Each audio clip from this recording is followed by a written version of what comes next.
Assalamualaikum warahmatullahi wabarakatuh. Hai teman-teman, perkenalkan nama saya Siti Fatimah, jurusan Ilmu Al-Quran dan Tafsir Lokal IAT 20C. Mata kuliah Bahasa Indonesia, dosen pembimbing Ibu Fitriani.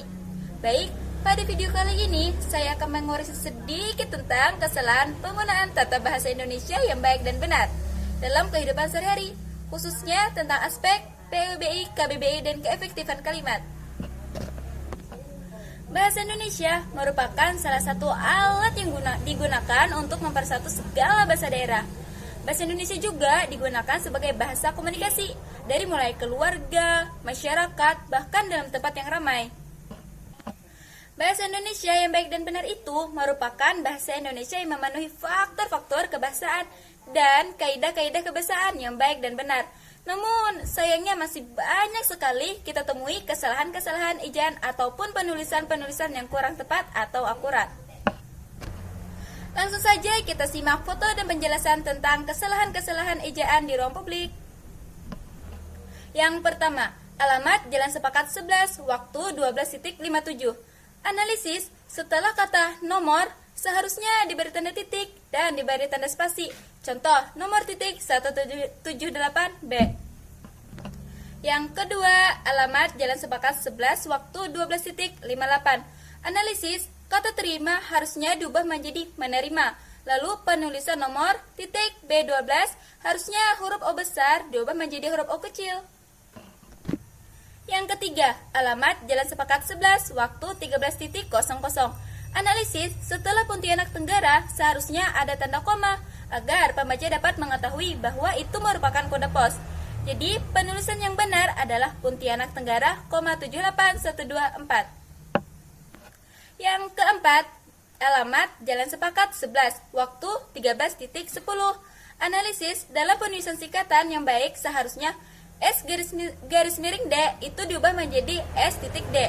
Singkatan tersebut berasal dari huruf awal kota. Dalam pembentukannya harus menggunakan tanda titik di antara huruf-huruf pembentukan singkatan itu. Yang kelima, alamat Jalan Sepakat 11, waktu 13.19. Analisis, kesalahan dalam kata penghubung, kata depan, preposisi yang terletak di tengah penulisan judul tidak ditulis dengan huruf besar pada huruf pertamanya. Apabila kata depan ditulis di awal penulisan judul, maka menggunakan huruf besar pada huruf pertamanya. Selanjutnya, kesalahan-kesalahan penulisan unsur serapan bahasa asing dan daerah.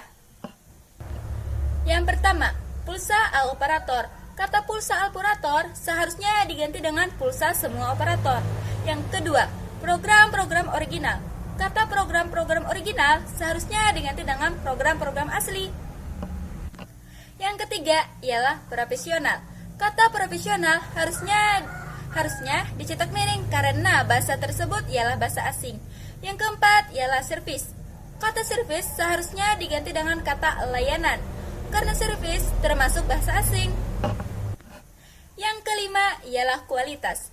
Kata kualitas ini masih tidak akurat ataupun baku. Jadi kata bakunya adalah kualitas. Selanjutnya, penjelasan tentang 3 jenis paragraf dari sisi kontennya. Yang pertama, paragraf narasi. Dilihat dari namanya, narasi artinya bercerita, berarti paragraf yang menceritakan suatu kejadian atau peristiwa dan disusun waktunya secara kronologis atau berurutan. Paragraf ini terbagi menjadi 2, yaitu ekspositoris atau nyata dan sugestif atau hayalan. Ciri-cirinya ialah cerita nyata atau karangan, kronologis, banyak kata penghubung, terdapat unsur intrinsik dan ekstrinsik. Contohnya ialah, Pak Haji adalah orang yang paling dihormati di kampungku, dan dia adalah ayahku.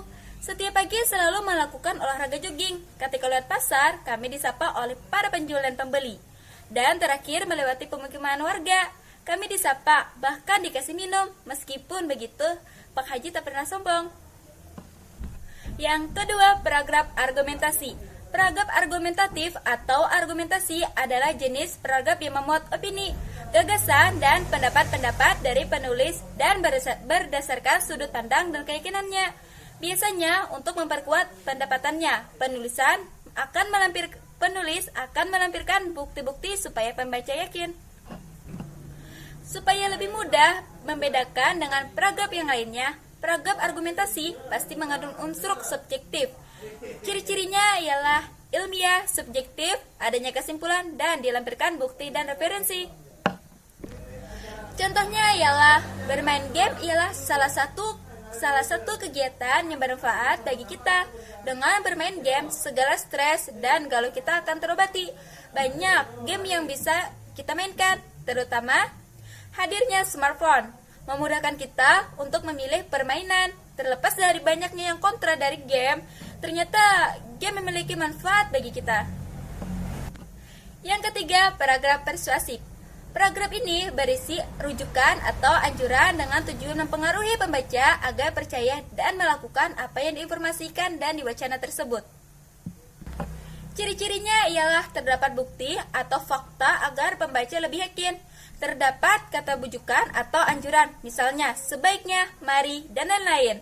Biasanya ada diberi alasan atau keuntungan bagi mereka yang mengikuti bujukan atau anjuran tersebut. Contohnya ialah mari kita kembali jaga lingkungan kita dari berkembang biaknya nyamuk, demam berdarah.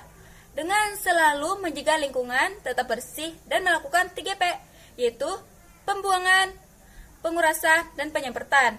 Kita akan senantiasa terjaga dari penyakit tersebut.